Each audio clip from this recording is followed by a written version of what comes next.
तो टॉपिक है हमारा हाइड्रोजन स्पेक्ट्रम का। हाइड्रोजन स्पेक्ट्रम बेसिकली एक इमिशन स्पेक्ट्रम है जो हायर एनर्जी लेवल से लोअर एनर्जी लेवल में आते हुए तैयार होता है। करना क्या है, इस स्पेक्ट्रम को समझने के लिए हमें सबसे पहले एक छोटी सी चीज़ क्लियर करनी है कि हम मान करके चल रहे हैं कि कोई एक एटम है, उस एटम के इलेक्ट्रॉन्स अपने ग्राउंड लेवल पर यहाँ एग्जिस्ट कर रहे हैं, that is the ground level. अब मैं कुछ एनर्जी लेवल्स बना देता हूँ। एनर्जी लेवल 1, 2, 3, 4, 5, 6, 7 सोन, इस तरीके से एनर्जी लेवल बढ़ते चले जाएंगे। अब हम करते क्या है कि कोई जो एटम अपनी ग्राउंड स्टेट पर अभी रखा हुआ है उसको कुछ अमाउंट ऑफ एनर्जी दे करके मैं उसको एक्साइटेड स्टेट में भेज देता हूँ हायर एनर्जी लेवल पर, जो कि उसका हायर एनर्जी लेवल कौन सा बन गया है 1, 2, 3, 4, 5, 6, 7 और ये बन गया 8th एनर्जी लेवल पर मैंने उसको भेज दिया।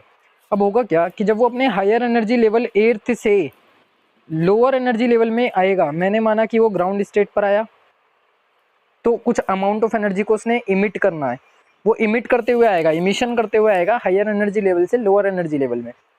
फिर वो मान लिया मैंने 8th से 1 में गया, फिर मैंने माना वो 2 में गया, मैंने माना वो 3 में गया, ऐसे ही वो सिमिलर करते करते सारे एनर्जी लेवल्स पर हम एक एक्सपेक्टेशन लेकर के चल रहे हैं कि वो अपने से लोअर एनर्जी लेवल में आ रहा है। जब वो अपने से लोअर एनर्जी लेवल में आएगा तो हमें एक स्पेक्ट्रम मिलेगा जो कि कुछ इस टाइप का होगा।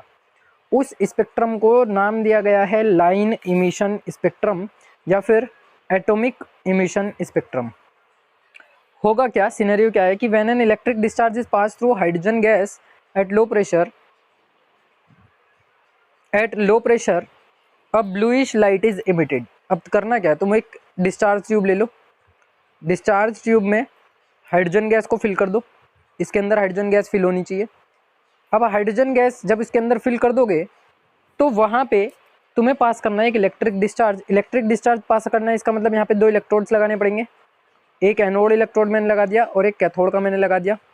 कैथोड वाला वो है कुछ इस तरीके से कनेक्टेड है, जो नेगेटिव से कनेक्टेड है दैट इज कैथोड, जो पॉजिटिव से कनेक्टेड है दैट इज एनोड। यानी ये वाला एनोड है और ये वाला कैथोड है।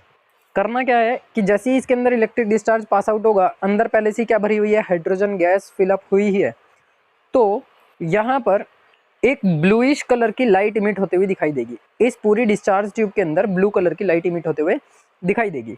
इसका मतलब this light shows discontinuous line spectrum of several isolated sharp lines through prism.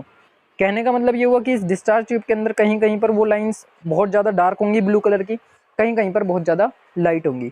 तो हमें लाइट और डार्क कलर की कुछ लाइन स्पेक्ट्रम दिखाई देते हैं हाइड्रोजन गैस के। All these lines of hydrogen spectrum have, उनमें से हर स्पेक्ट्रम को, हर लाइन स्पेक्ट्रम को एक नाम दिया गया है, जिसमें पहला नाम है लाइमन, दूसरा है बामर, तीसरा पाश्चन, चौथा ब्रैकेट, पांचवा फुंड।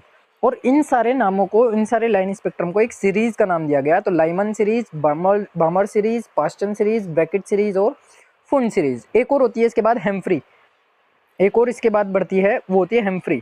तो जैसे जैसे हम लाइन स्पेक्ट्रम बढ़ाते जाएंगे वैसे वैसे ये सीरीज भी बढ़ती जाएंगी। Wavelength of various hydrogen line spectrum can be given as by the following expression. अब वो जो लाइन स्पेक्ट्रम हमें मिल रहा है हायर एनर्जी लेवल से लोअर एनर्जी लेवल में आते हुए, जिनको हम स्पेक्ट्रम का नाम दे रहे हैं लाइमन, बामर, पाश्चन, ब्रैकेट और फुंड और हेम्फ्री, उनको पर्टिकुलरली हम क्या करते हैं, उसके लिए वेवलेंथ को रिप्रेजेंट करते हैं बाय यूजिंग दिस फॉर्मूला। तो वेवलेंथ के लिए हमने यूज करना है ये सीधा सीधा formula 1/λ is equals to ν/c होता है। हमने सीधा सीधा एक फॉर्मूला पढ़ रखा है कि lambda is equals to c/ν होता है बेसिकली अगर हम देखें तो। लेकिन अभी हमने क्या किया है, रेसिप्रोकल ऑफ वेवलेंथ क्या है, तो 1/λ इज इक्वल्स टू ν/c हो गया।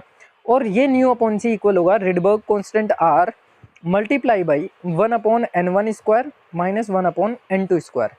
अब ये जो n1 स्क्वायर और n2 स्क्वायर हैं इनको हम सीरीज से देखेंगे नेक्स्ट स्लाइड में। अभी मैं लाइमन, बामर, पाश्चन, ब्रैकेट की सीरीज दिखाऊंगा कि वो सीरीज कौन से लेवल पर कैसे बनती है, उसमें n1 के लिए कौन सा एनर्जी लेवल होगा, n2 के लिए कौन सा एनर्जी लेवल होगा। उनके बिहाफ पे इस वेवलेंथ के फॉर्मूले को यूज करके हम फ्रीक्वेंसी भी कैलकुलेट कर सकते हैं। तो r is the universal constant which is known as the Rydberg constant.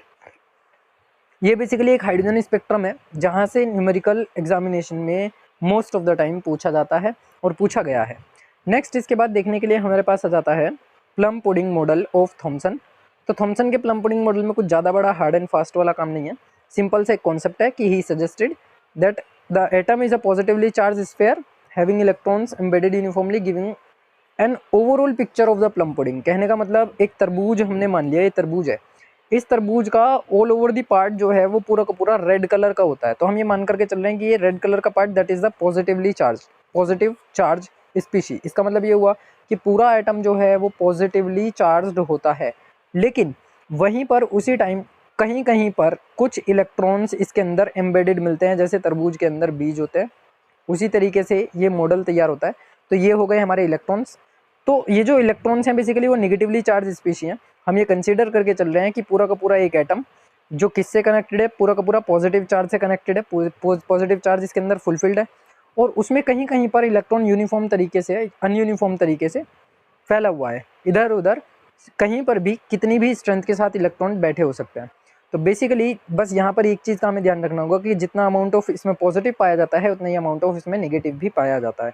ये मॉडल बेसिकली तुलना में किसके कंपैरिजन के जैसा है, बिल्कुल तरबूज यानी वाटरमेलन के जैसा है, तो इसलिए इसको प्लम पुडिंग मॉडल बोला गया है। इसको वाटरमेलन मॉडल के नाम से भी जाना जाता है।